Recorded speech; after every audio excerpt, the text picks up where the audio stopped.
Naniniwala ba kayong sa bahay o sa pamilya nagsisimula ang magandang ugali at asal?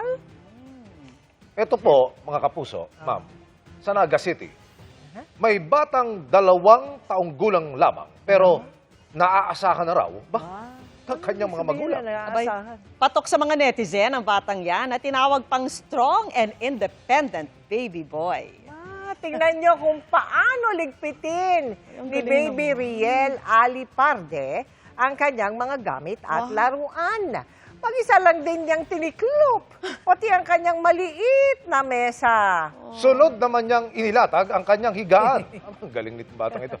Ayan niya, at inayos niya pa ang pwesto para maayos ang kanyang paghilata. Abay, kwento ng kanyang mami Angela, tinuturuan talaga nila ng mga simpleng gawain tulad ng pagliligpit, ng mga laruan si Riel. Kaya naman, hindi lang sumakses si Baby sa komportabling higa at masarap na milk.